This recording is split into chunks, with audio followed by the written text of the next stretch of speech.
Hello and welcome to this bumper edition of reviews. Today I'll be reviewing a package sent to me by HGLRC, and this is basically a great big combination of their current or new Zeus F7 boards. Now in this package they've sent me, basically got 20 by 20 mil and a 30 by 30 mil flight controller, as well as a GPS unit and some LED boards. I thought I'd just have a quick look now and just see what these are about. Quite interesting. It's trying to get the blinking thing open.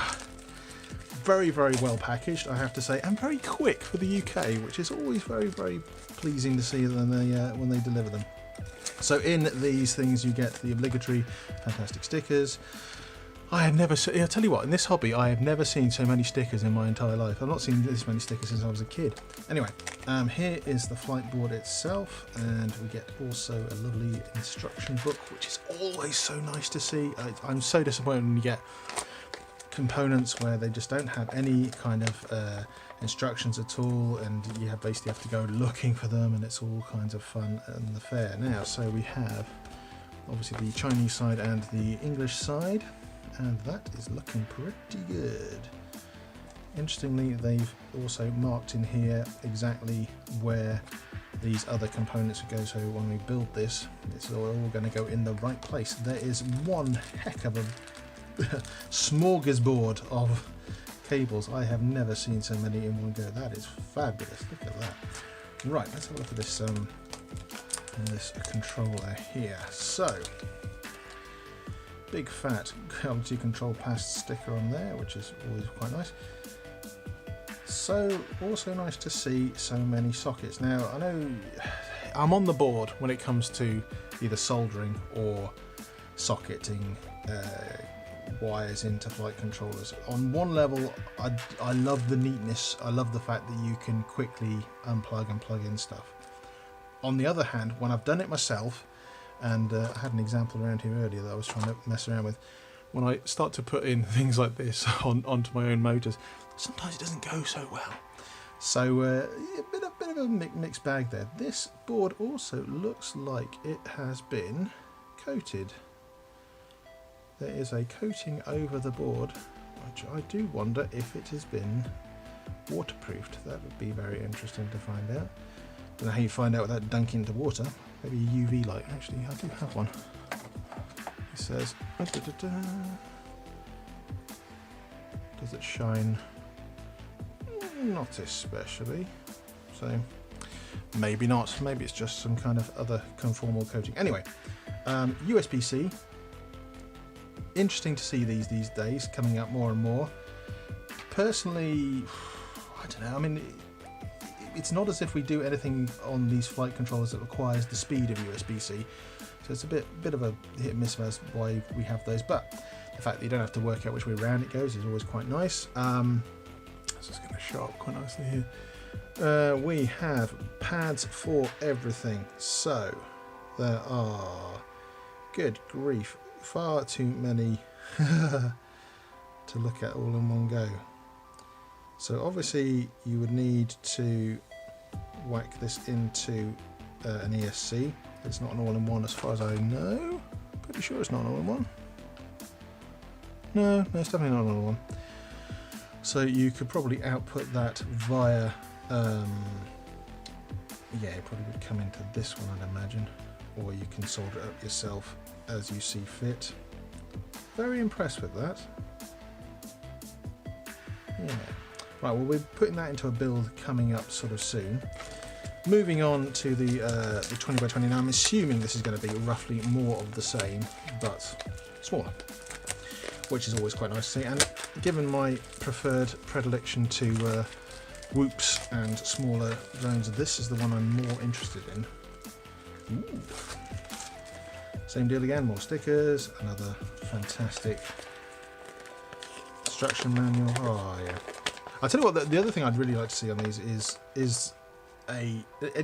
basically an idiot's guide of how to wire in your receivers, because that is always quite nice, because there's every now and again there's me going, I'm not entirely sure how this goes together again.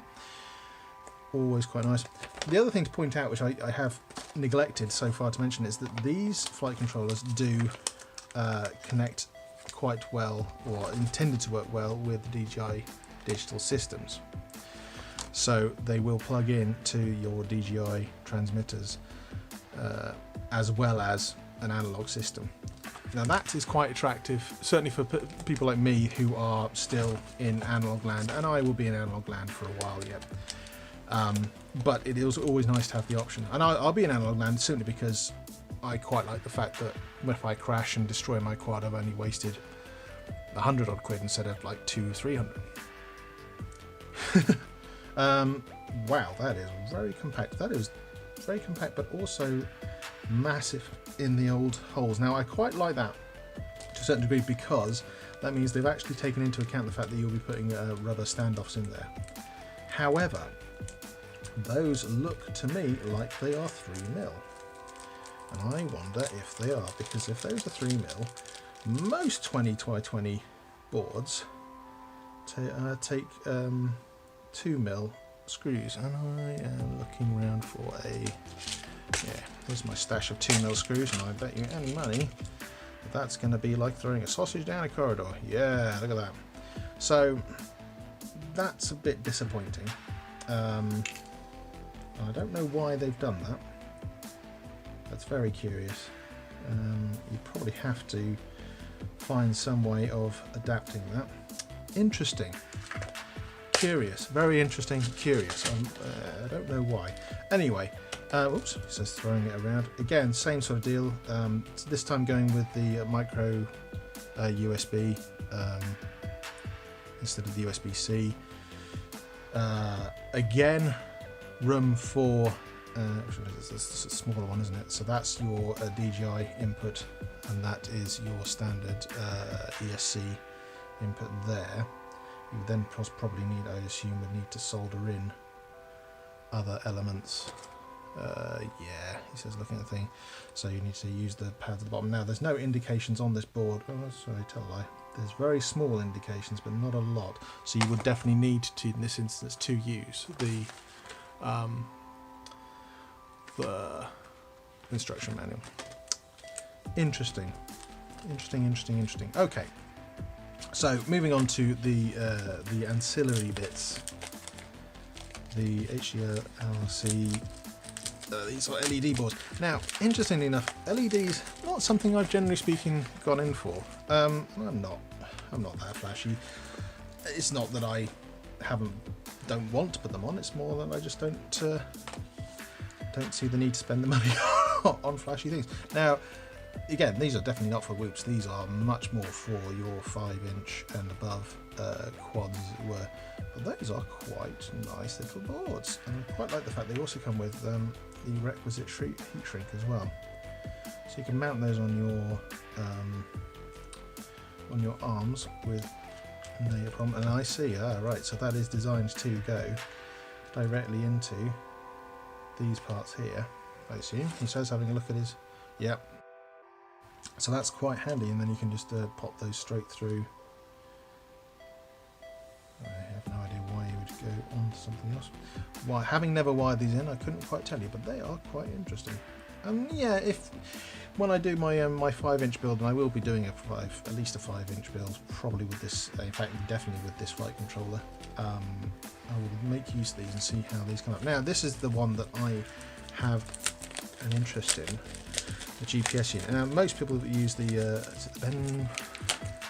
the standard GPS unit anyway, the one that seems to turn up every now and again, and this is an alternative from HGLRC. Same form factor by the looks of it. That is quite a nice little package. Not the same instruction sheet, which is a bit of a shame. You get this bit of paper telling you where the pins are and the wire there. But then again, it is a GPS unit. There's not that much to it. Now, as far as I remember, you've got to, when you mount these things, you've got to make sure that that is pointing to the sky and is not blocked by your battery. If that's blocked by the battery, then you're in trouble because it's not going to see much. not much more to say about it. There's a little bits and bobs, and there is a GLONASS GPS unit. It does have various sensitivities, 5 volts. So those are the new products from HGLRC. Quite an interesting mixed bag. As I said, the larger 30x30mm flight controller I'm quite impressed with. A good selection of instructions and options on that one.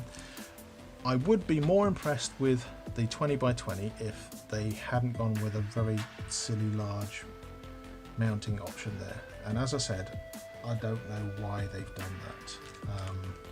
Having a look inside here, there are these metal.